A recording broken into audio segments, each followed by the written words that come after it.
상가주택은 근린생활시설과 다가구 주택으로 이루어진 복합시설입니다.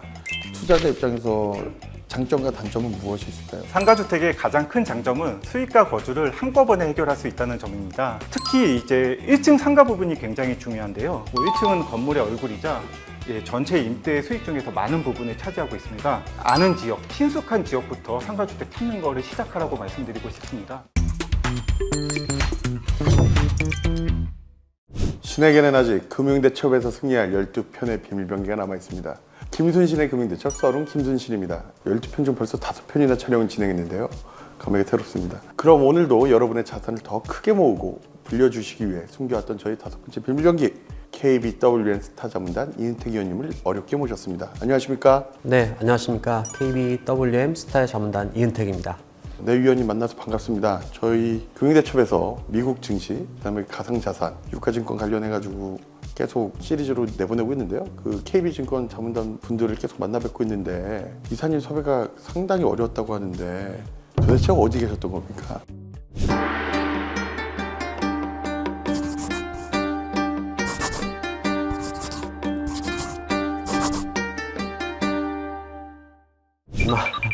글쎄요, 제가 뭐 외부 일정이 많아서 아마 연락이 좀 잘 안 됐던 것 같습니다. 아, 어떤 일을 하고 계시죠? 저는 이제 KB증권 리서치 센터에서 애널리스트를 하고 있고요. 애널리스트 중에서 특별히 이제 시장에 대한 전략을 짜는 전략가, 스트래터지스트 역할을 하고 있습니다. 시장 전반을 어떻게 네. 갈 것인지 이렇게 본다고 생각하십니까? 그렇습니다. 경제적으로 봤을 때 시장이 어떻게 흘러갈지 보는 그런 쪽이죠. 그러면 주식시장 전반에 대한 분석을 하시는 건데 네. 그러면은 지금 주식시장 상당히 작년에 어렵게 왔었는데요. 작년 말이나 올해부터 조금 나아지고 있는 것 같은데 그 저점을 통과했다고 봐야 되는 건가요? 어떻게 생각하세요? 저희는 이제 작년 10월이 저점이라고 보고 있고요. 올해는 전반적으로 상승 분위기가 무르익을 것이다 이렇게 생각을 하고 있습니다. 상승 분위기를 무르익는다고 생각하시는 특별한 이유가 있으신가요?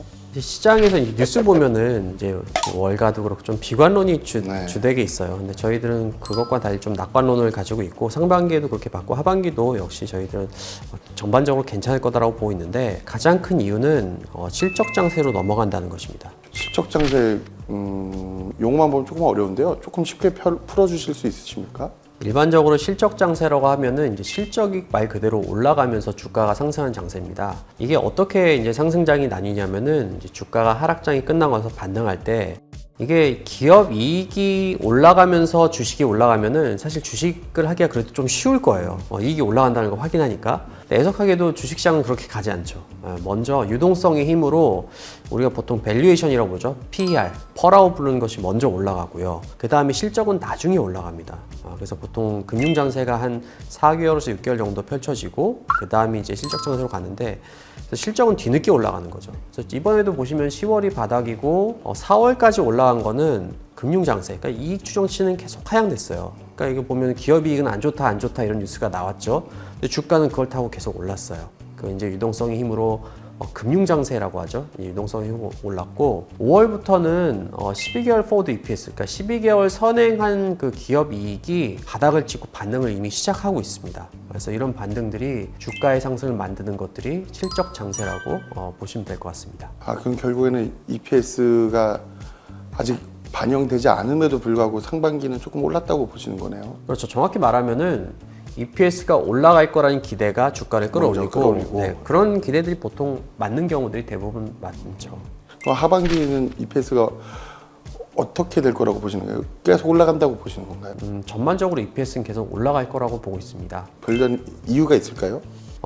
이제 뭐 이게 좀 특이하게 볼 만한 게 뭐냐면은 시장에서는 이제 경기와 주식이 좀 괴리된 거 아니냐 이런 지적들이 굉장히 많거든요. 경기는 안 좋아 보이는데 주식은 왜 올라가지? 그럼 결국 주식 떨어지는 거 아니라고 보지만 사실 이번에는 굉장히 독특한 팬데믹 때문에 독특한 사이클이 나타났다는 점을 좀 유념할 필요가 있어요. 우리가 보통 이 제조업 사이클과 서비스업 크게 두 가지로 나뉘죠. 네, 근데 이제 실물 경제는 서비스업이 중요하지만 주식시장인 제조업이 중요합니다.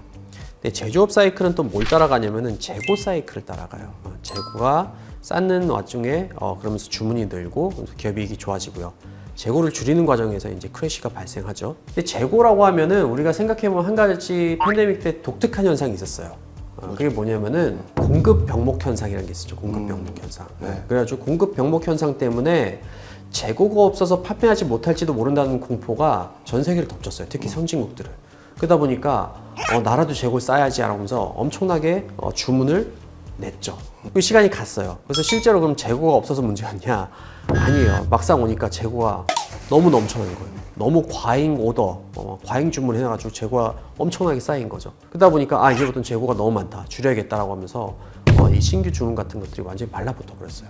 그러면서 제조업 사이클은 일반적인 사이클보다 약 한두 분기 정도 고점이 먼저 나왔어요. 아까 말씀드렸던 공급 병목 현상 때문에 그러니까 한두 분기 정도 당겨지다 보니까 바닥도 당연히 한두 분기가 빠르게 나오는 거예요. 그러니까 아직까지는 아닌 것 같은데 라고 생각하지만 그런 현상이 있었기 때문에 바닥이 먼저 나왔고요. 반대로 서비스업 같은 경우에는 이제 소비 사이클이 결정을 하겠죠. 근데 소비는 뭐 특히 미국이나 이런 데서 보조금을 엄청나게 줬잖아요. 그러니까 원래는 꺾여야 되는 시점에서 안 꺾이고 그거보다 한두 개 분기가 더 늦어졌어요. 이 두 개 차이가 그러다 보니까 한 거의 1년이 나는 거죠. 근데 이게 뭐가 문제냐면은 전체 경제에서는 서비스업의 비중이 더 크죠. 그렇기 때문에 서비스업만 보면 이제 뒤늦게 꺾였기 때문에 경기 안 좋아 보여요. 하지만 주식시장에 중요한 거는 서비스업보다는 제조업 사이클이 훨씬 더 중요합니다. 제조업 회사들이 많으니까 그런 그렇죠. 그리고 이제 소상공인이나 뭐 이렇게 자영업자들이 실물 경쟁이 굉장히 중요한 부분을 차지하지만 상장 기업들은 거의 다 대기업들이 많기 때문에 상대적으로 지원도가 이제 떨어지죠. 그래서 경제학자들이 볼 때는 경제가 안 좋아 보이는 게 맞아요. 서비스업을 위주로 보니까. 하지만 주식시장이 먼저 반등한 건 아까처럼 그 공급 병목 현상 때문에 천장이 먼저 나왔고 바닥도 그만큼 빨리 나오고 있기 때문에 제조업 사이클만 보면은 주식시장이 경기와 괴리되지 않고 잘 가고 있다 이렇게 보시는 게 맞습니다. 그러니까 작년에 힘들었던 게 재고 과다로 인해서 오더가 많이 없어졌고 그게 그렇죠. 지금 네. 작년 말부터는 약간 해결되고 있다고 보시는 거예요? 그러면 그렇죠. 예를 들면 이게 반도체가 굉장히 어려웠잖아요. 네. 올해 적자가 10조가 넘을 거다 반도체 이런 얘기들 막 나오는데 그게 진짜로 아무도 핸드폰도 안 사고 PC도 안 사고 그래서 그렇다기보다는 재고가 너무 과다했기 때문에 야 재고 많으니까 이제 나한테 납품 안 해도 돼. 라고 하니까 순간적으로 이제 수요가 주니까 적자가 확 확대된 거죠. 쇼티지가 나면서 네. 그러면서 그러면서 재고는 해소가 되는 거고 그렇게 움직인다고 보시면 될 것 같습니다. 하반기 좋게 보시는데 네. 그러면 업종별로 네. 지상도를 하시면 제일 좋아 보이는 업종과 조금 이건 좀 피해갔으면 좋겠다라는 업종을 하나씩만 꼽아주시면 어떨까요? 일단은 저희가 이제 실적 장세란 얘기 했으니까 실적 장세로 접어들면은 일단 주식시장은 좋죠. 그리고 뭐 업종은 어떤 특성이 있는지 좀 봐야 돼요. 아까 말씀드렸던 금융 장세 때는 주로 좋았던 게 뭐 100%는 아니지만 대부분 좋았던 게 과거를 보면은 코스닥 시장이 좋고 개별주 랠리 그러니까 이제 뭐 테마주나 이런 것들이 강하고 성장주 이런 것들이 좋은 경향들이 굉장히 많습니다. 근데 이게 실적 장세로 놓으면 조금 바뀌어요. 완전히 뭐 다 얘네들 안 되고 얘네들 되고 그렇진 않지만 좀 바뀌는 게 경기 민감주가 좋아집니다. 경기 민감주라고 하면 이 경기에 굉장히 민감한 산업들을 뜻하고요. 뭐 대표적으로 우리가 알고 있는 거는 반도체를 대표로 한 IT주들 그리고 뭐 산업재라고 하면은 산업재는 뭐 기계, 뭐 상사 뭐 이런 것들이죠. 뭐 해운 뭐 이런 것들 그런 것들이 보통 강한 경우가 굉장히 많습니다. 왜 그러냐면 이런 것들은 경기에 따라서 굉장히 민감하게 타기 때문이고 또 한 가지 주목하셔야 될 거는 아마 이런 기업들의 재무제표나 실적을 보면 실적이 여전히 굉장히 안 좋을 거예요. 그래서 종합적으로 말씀드리면 경기 민감주가 지금은 당장의 실적이 좋은 주식이 아니다. 하지만 결국 경기가 돌면은 수요가 늘어날 종목들이기 때문에 그런 경기 민감 업종들은 저희들은 좀 눈여겨볼 필요가 있다 이렇게 생각을 하고 있습니다. 그러면은 좀 조심해야 되는 섹터는 어떻게 될까요? 그러면? 조심해야 될 섹터라기보다는 조심해야 될 이제 이벤트를 좀 주의할 네. 필요가 있어요. 왜냐하면은 실적 장세 실적이 올라간다고 해서 다 같이 주식이 가는 건 계속 아니잖아요. 주식이 올라가는 네. 거 아니에요. 무슨 아무리 강한 강세장도 맞습니다. 조정 없이 가는 강세장은 없죠. 그래서 저희들은 여름쯤에 한번 이렇게 리스크들이 좀 불거질 수 있는 요인들을 체크를 많이 하고 있는 중이고요. 그 중에서도 저희가 가장 눈여겨보는 거는 미국의 고용 시장이에요. 미국의 고용 시장은 굉장히 강한 상태를 유지하고 있고 앞으로도 상당히 강할 거라고 생각합니다. 하지만 소폭의 악화 가능성들은 있다라고 생각하거든요. 그리고 고용이 보통 악화됐을 때는 주가가 단기간이라도 좀 조정을 받는 경우도 좀 있어요. 고용이랑은 같이 간다라고 보시는 거예요? 그러면? 고용이랑 장기적으로 같이 가지 않지만 단기적 고용이 악화될 때는 시장이 확 위축되는 일들이 벌어지죠. 이걸 어떻게 활용할 거냐가 중요한데 저희들은 이렇게 위축됐을 때 오히려 그때 한 번 더 매수할 수 있는 기회가 될 거다. 왜냐? 고용이 악화돼서 EPS, 그러니까 실적 장세를 꺾는다면 문제가 되겠지만 이게 꺾을 정도로까지 나빠지지 않는다는 게 판별이 되면은 주가는 다시 올라갈 가능성이 있다라고 보기 때문입니다. 그 미국의 고용이 한국 증시까지 그렇게 영향이 있나요?